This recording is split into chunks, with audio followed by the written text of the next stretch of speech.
Okay, great, great. Thank you for your service. Thank you. And thank you for taking in your daughter's kids, because they could be a number of places, but thankfully they're with a grandparent. Ma'am, what do you have to say for yourself? First off, let me ask this question. Is what he just said true? I mean, they It's a yes or a no. Is what he just said true? Yes, it's true. What's wrong with you? There's nothing wrong with me. It's just stuff I be needing to do, and I need somebody to watch the kids, so I take them over there. Every day? Yes, every day. I don't see the issue. Excuse me. Mr. Paul, you brought this case before the court. What's going on?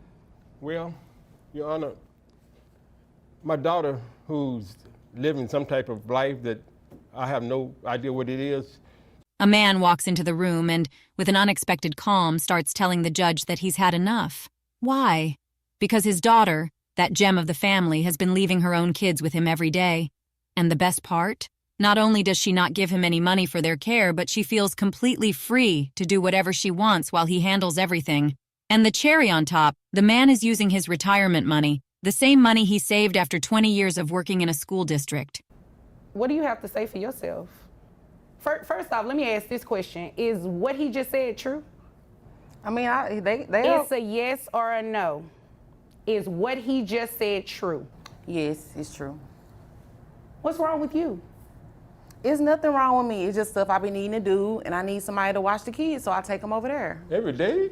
The daughter, with the attitude of someone who doesn't have a shred of shame, simply assumes that what she's doing isn't wrong at all. The worst part is, she doesn't even bother giving a decent explanation. What am I doing? Well, whatever I have to do to make money, of course. What kind of job does this mother have? It's not like she has a stable career. Oh no, she prefers to try things. A little bit of this, a little bit of that, as if she were some sort of professional chameleon, a true mystery of life. Two.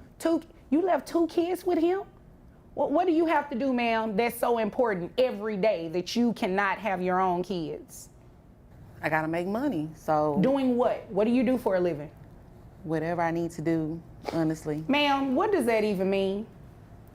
I do, a little dabble here, a little dabble there, just different stuff. You know what? You obviously came here to waste my time, and I am not about to play with you. What was the last legitimate job that you had?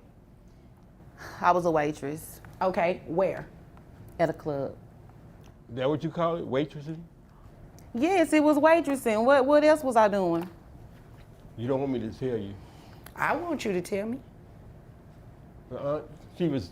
And then an unexpected twist. Turns out the mother has no trouble making money, no sir. In the past, she earned between $7,000 to $8,000 a month. But of course, she wasn't working as a lawyer, nor in a corporate job. No, her occupation was much more fun. She worked in a nightclub, and of course the amount of money was enough to keep her busy. Well, whatever working in that environment means. And now the father, juggling his pension, has to take care of the kids every day while she juggles her life. Strolling the streets like a prostitute. I mean, it's like, because you never see her until you drop the kids off, and then I don't see her for 2 or 3 days.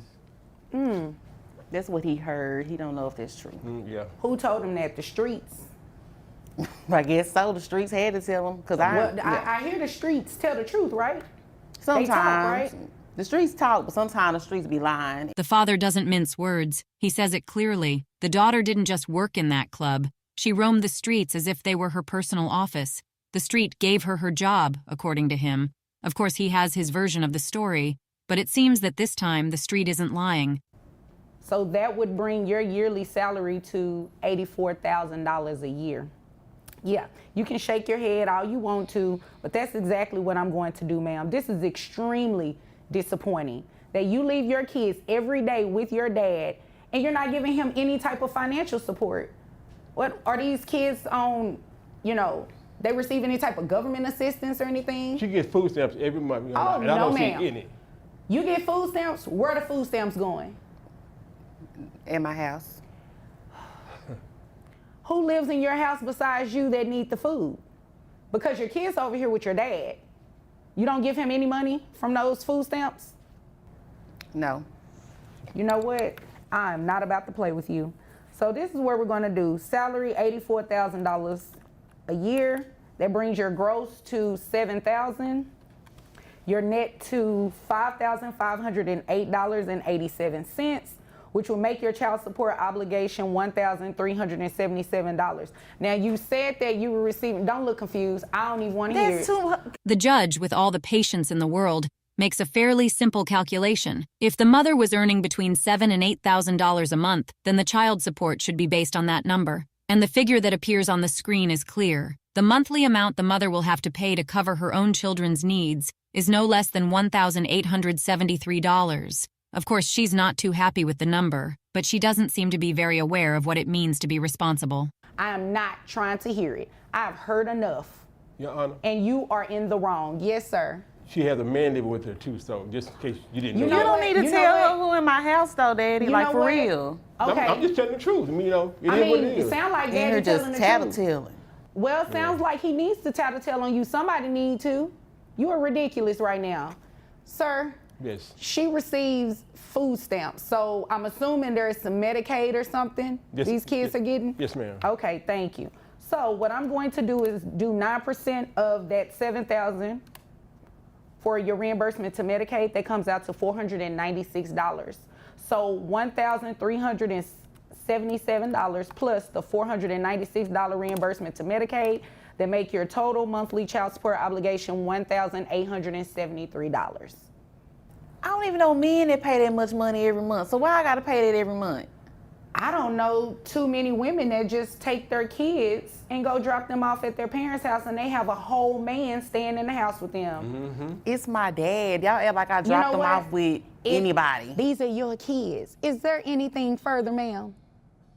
No, I guess I need to go make some money in these streets for that. Okay, well, almost you know $2,000 what? That is your business. As long as these streets pay Pawpaw. After this dose of reality, the mother makes a face of disbelief, as if paying that amount were some sort of injustice. Really? Maybe the kids should give her life lessons. And the best part, when the judge mentions food and Medicaid assistance, she simply says that she has to go out and make money on the streets. In an attempt to salvage the situation, she says goodbye as if it were something completely normal. Well, if there's nothing further, you all are dismissed. Hi guys, it's me. I just wanted to go over what you witnessed in the Paul case. So there was maternal grandfather and mom who was constantly dropping her kids off with dad.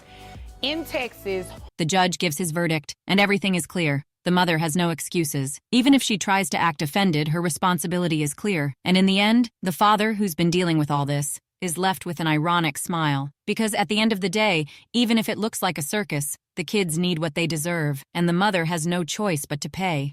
as in you pay it through private health insurance or it's paid through an employer. It is a government assistance type benefit, so it must be repaid. So that's why you heard the Medicaid portion she had to repay added to her child support obligation every month. If only for once, and so justice, with a touch of sarcasm and a dose of reality, prevailed. And what do we learn from all this? The lesson is clear. Bad decisions always have consequences, and when you live in a world of excuses and evasion, reality has a way of putting you in your place. The end of the story. And that's it for today's episode of Drama in Court, where everyone loses. Remember, folks, if you ever get caught in a mess like this, just think about this. A court order is the gift that keeps on giving. But hey, at least you don't have to face it alone. See you next time, hopefully with less drama.